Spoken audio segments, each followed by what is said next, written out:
Hey everybody, welcome back to the channel. HTM here, and I am back with another solo dungeon diving episode for the Elder Scrolls Online. This time we're checking out veteran level Banished Cells.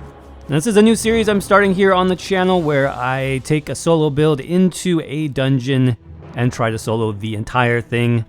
And I give you tips as well as talk about the build that I'm using all the way through. If you missed the first episode, definitely check that out. I'll have it linked in the description and the comment below. Now, if you're new to the game and wondering, yes, you can solo in the Elder Scrolls Online. You can even solo some group dungeons on the hardest difficulty, which is called Veteran Mode, which is what I'm doing here. And there's even a normal mode for every dungeon, which is even easier. So if you want to learn more, see more, make sure to hit that subscribe button, because I do create a lot of solo builds here on the channel. I have soloing guides as well. Sets I'm using is Pelinals.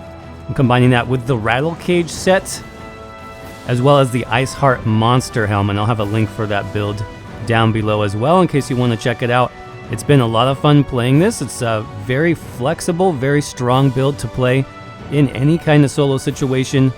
Great survivability and damage, and it's just fun.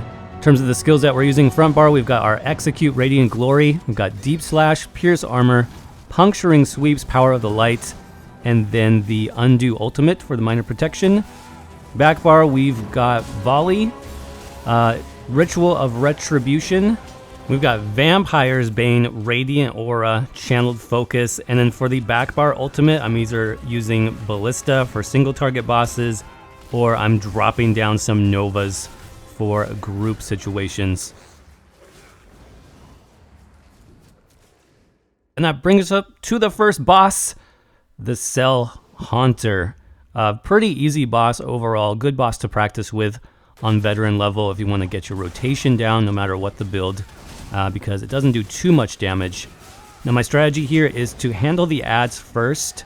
You can see I actually have my Ballista dropped on the first add and it goes down within a couple seconds. Second add goes down very quickly as well, and that's because I just want to focus on the boss. Now there are a few mechanics, but none of them really are strong enough, even on veteran level, that you need to worry about. So like I said, it's a pretty easy boss and a great way to practice your build and your rotation. So in terms of those boss abilities, you will see this sort of channel, this blue light channel that does drain your health, though it cannot be interrupted or bashed. And on this build, it's honestly not a problem. I have an automatic damage shield from Ice Heart that's going to pop up every 6 seconds and basically take care of all that incoming damage.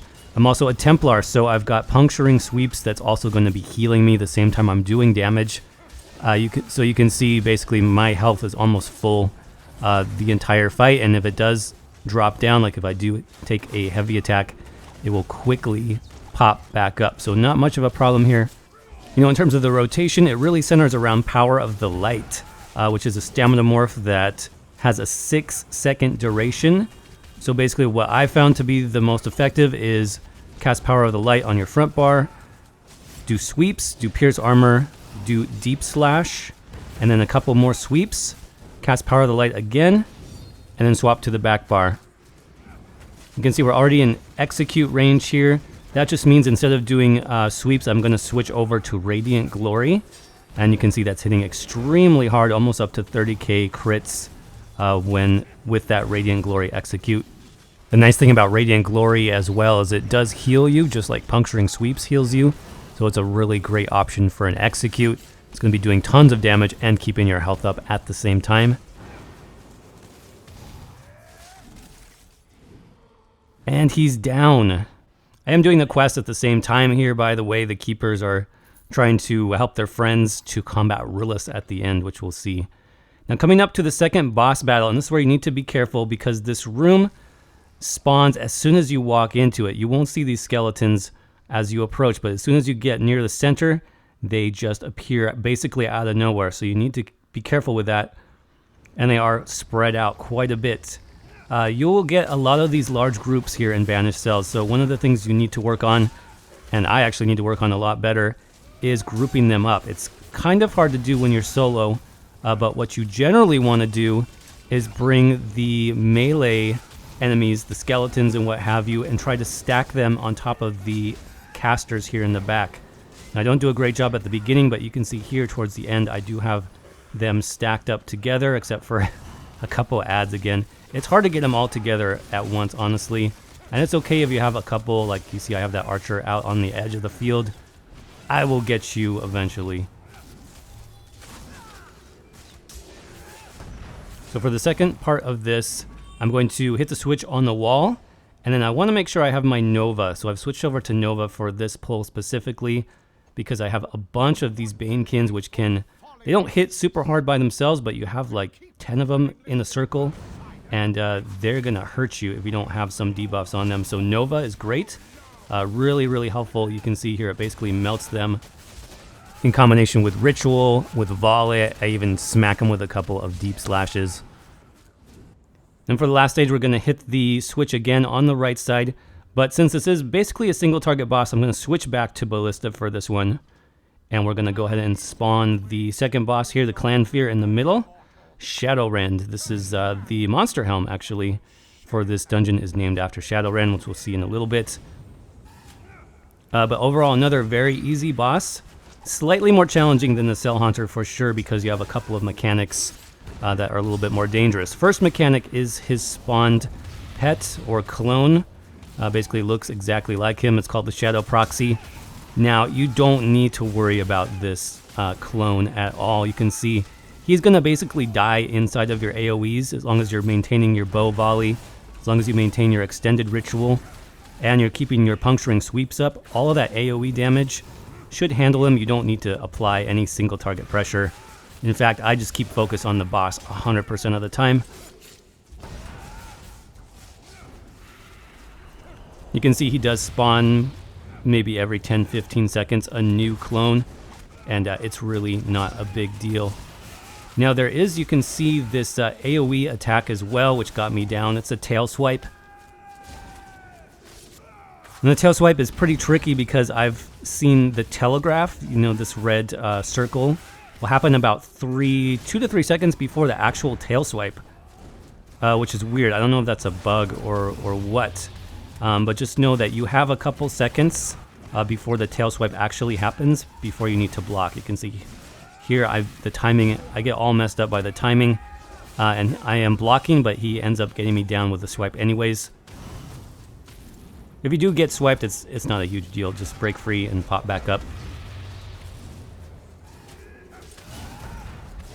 I'm in execute range, so I can actually back off a little bit. You can move out of the tail swipe. That's another strategy there. I'm going to drop my ultimate, make sure Power of the Light is on at the same time. That way I'm maximizing my damage on him. Going to back out and start executing. That way I'm out of range while still hitting him with my Radiance. I'm going to bar swap, make sure all my ground dots are on. That's Volley, that's Ritual Retribution. Make sure Vampire's Bane is on. Bar swap again, Power of the Light, and then execute until he's dead. I'm not going to worry about the pet at all. I'm just going to execute, execute, execute.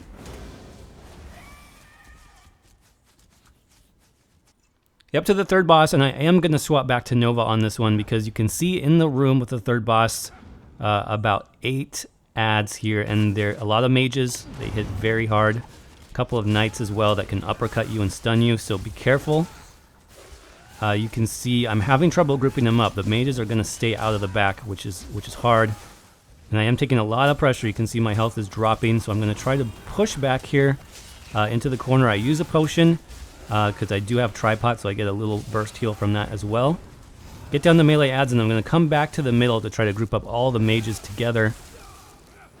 You can see I have 3 of them in the center, and then 1 on the edge is almost dead. He's going to die to my AoEs most likely. And then the boss is going to summon those adds, those Clan Fears. So make sure as soon as she summons a Clan Fear, you block, because that mechanic is they're going to leap on you and knock you down, which if you have a lot of the mages still alive and you get knocked down, that's going to hurt. So make sure you block that Clan Fear leap when it comes out. And then I'm going to focus on the boss now that all the adds are dead. Weirdly enough, the quest continues. Another bug here, it looks like, where the keepers show up thinking that I defeated the Clan Fear handler already, and they're like talking to each other and like helping out their buddy over here and not even helping me. thanks for nothing. But yeah, a little bit of a bug it looks like there. Also, she can get stuck in the wall, so I'm trying to pull her out of the wall a little bit. Drop my Nova again because I have it back up. And then we're just going to go into our single target rotation. I'm not even going to worry about the Clan Fear ads. As long as I block them, they will die to your AoEs, no problem. Again, keep up a solid rotation. The Templar is a little bit more challenging because you do have that 6-second power of the light that you need to push through every bar. You can see I did miss it there for a second, and you're losing damage if you don't have that debuff on them. At this point, I can execute. I want to make sure my power of the light is still on because that's going to multiply that execute damage. And down she goes. It's boss number 3, and you guys didn't do anything. Thanks. Thanks a lot. There's one keeper left. Boss number 4, we got a Bone Goliath surrounded by some scamps. I'm going to hide in the corner over here, and that's because I want to pull the scamps together.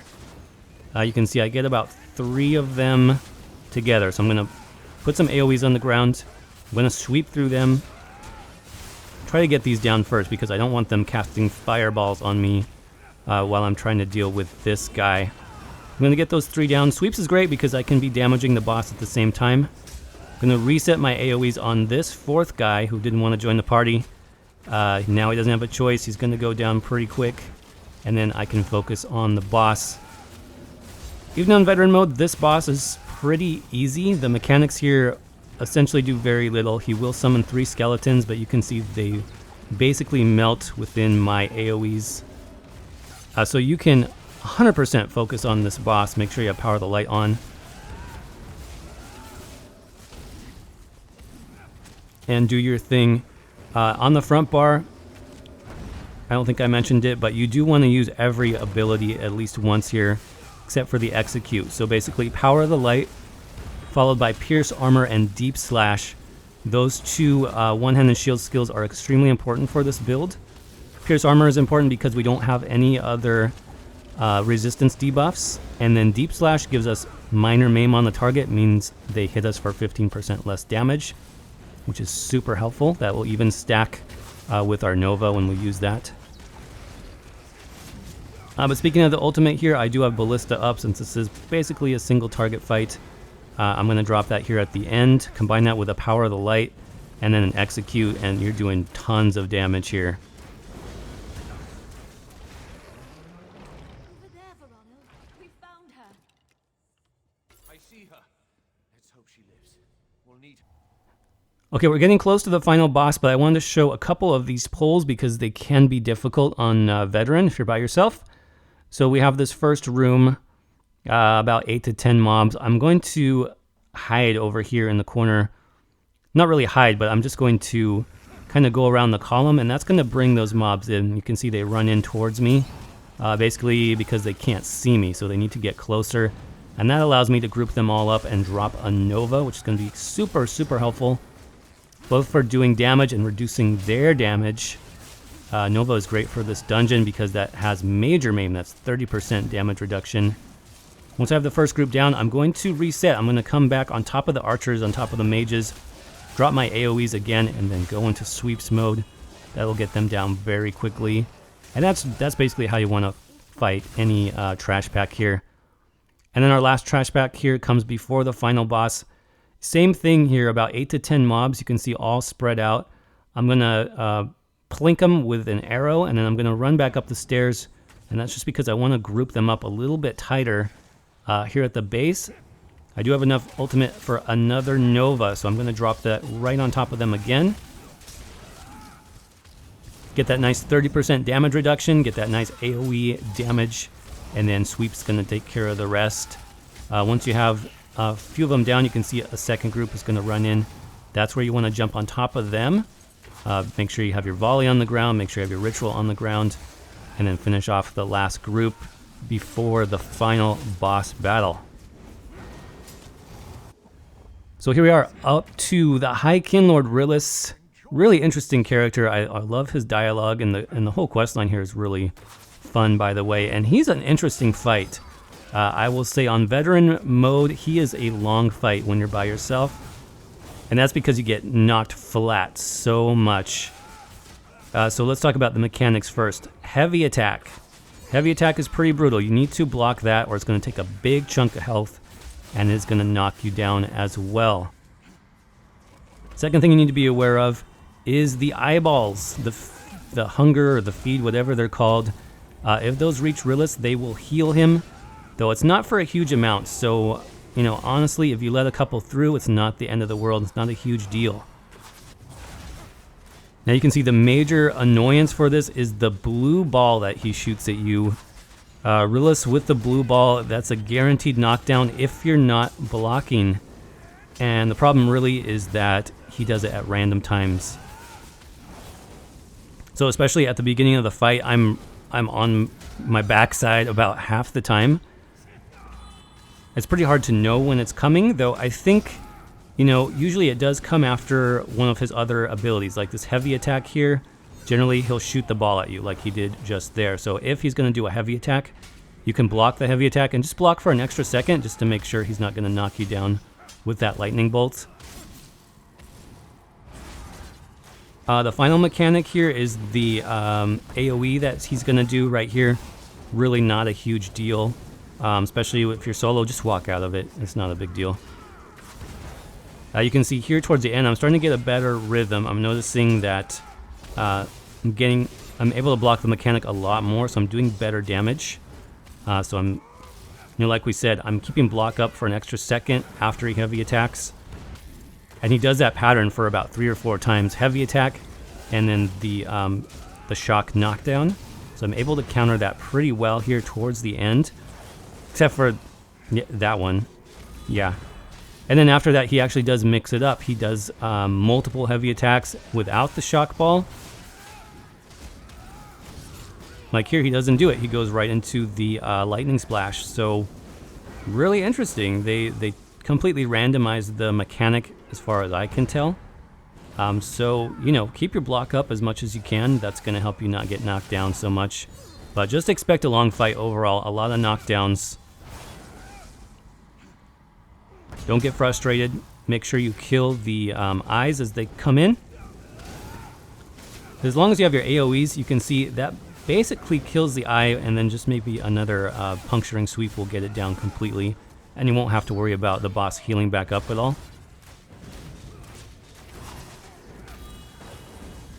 Also, because my execute is channeled, I'm really not going to get a lot of opportunity to channel my execute. You can see a couple times here at the end I can do it for some extra bonus damage, but it's not like the other fights. You're not going to be able to just easy execute the last 30% of Rillis. And you see we got it. We got the Shadowrend monster helm. We got a trophy, a couple other things there. And that completes Veteran Banished Cells 1 on the solo Templar build. I'm going to go ahead and just play the rest of the quest here because it's kind of interesting. As always, if you enjoyed the video today, don't forget to crush that like button. It really does help out the channel. Let me know what you think of the solo dungeon diving series in the comments. If you guys have any ideas for other builds or other dungeons you'd like to see me put up here on the channel, let me know. That would be great. Until then, thank you all so much for watching. Hope you have a great day, and I will see you around in the next video. Fight for me. Perhaps you'd fare better if you had Daedra on your side. His madness nears delirium. Ignore him, keepers. Bind the High Kinlord. By the light Empyrean, the keepers of the Banished Cells hereby condemn resist the oath to imprisonment unending. Oh my, it looks like you've won. Old Rillis's days of freedom are over, it seems. I thought you said this bastard wouldn't be able to speak. He shouldn't be able to achieve coherent thought. We'll have to watch him carefully.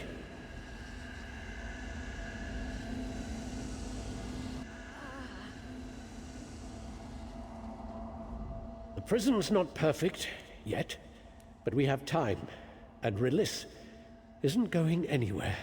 I'll make sure of it. Thanks to you, Rillis will never see Tamriel again. You have been a boon to us. We keepers would...